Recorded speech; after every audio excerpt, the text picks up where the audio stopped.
Okay, so I'm part way done with the trailer here.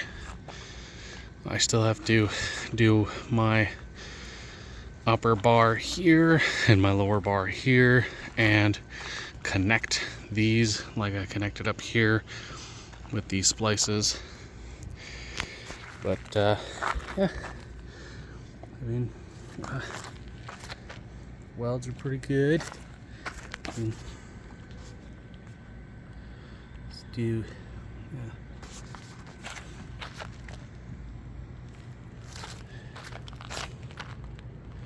yeah. I'm not a professional or a perfectionist, but any weld that can hold my ass is a good weld. I mean, we're talking, we're talking me grabbing onto this bar, putting my feet here, and just hanging off the trailer. Me stepping up and standing on this, where it's only held in by this weld and this weld.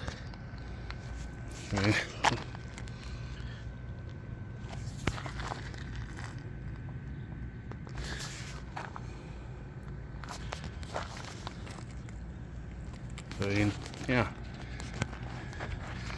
I've got these guys tacked in up here, and you can see where I'm going with this trailer. I'm gonna have top rails, second rail, third rail, and then the base. I mean, it's already pretty damn sturdy with just the top rail, but once I have this rail completed and this rail completed, it'll be one solid trailer. What I am thinking about doing though on this end is getting another 6.5 footer, cutting it in half and going from here to here and up, so that it's we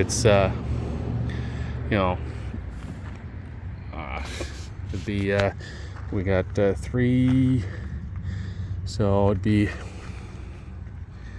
5.5, 5.25 plus the 8 down here, so almost 6 feet up. And then I'll have a crossbar going across the top, so it'll be up and over and down, so it'll strengthen up these corners.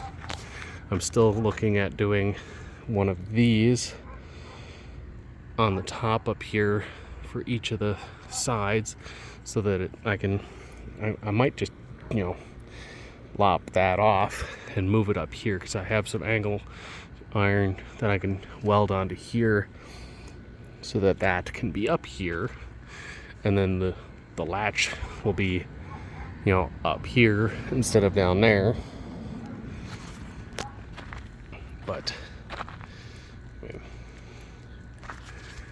still have the flipped axle, so I have increase in height.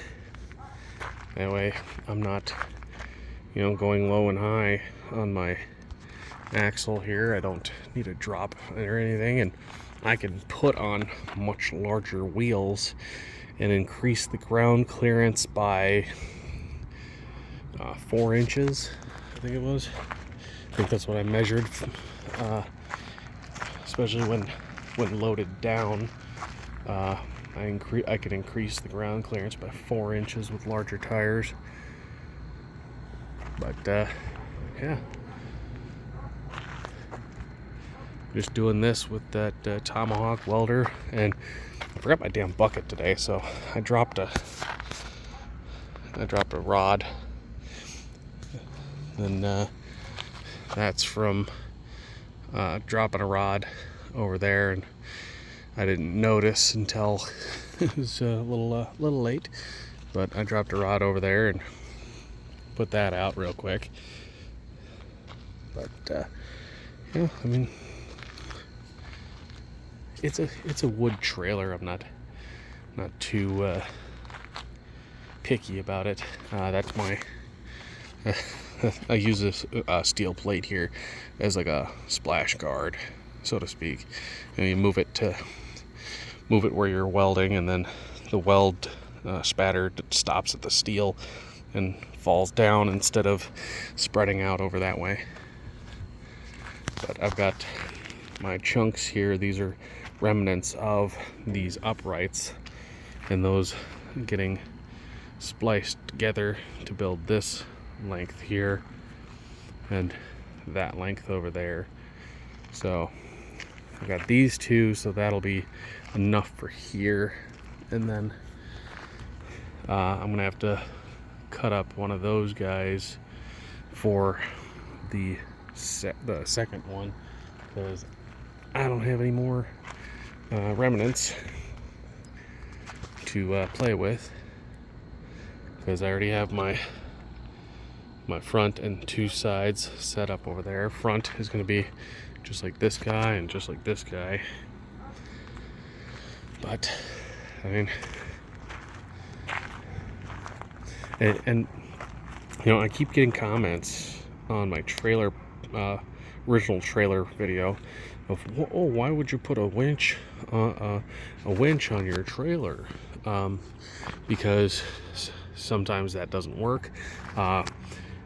What I did before was I dropped this gate down, and I had to hoist up some big logs up the trailer, and instead of, you know, breaking my back moving, you know, it was like 900 pounds of crap. Instead of moving 900 pounds of crap by hand, I put it on a pallet, and then put the pallet on the ramp, put the crap on the pallet, and then hooked to the pallet and winched it up. And that's how that's done, because then I don't have to worry. Also, it's a winch. I can do this either way.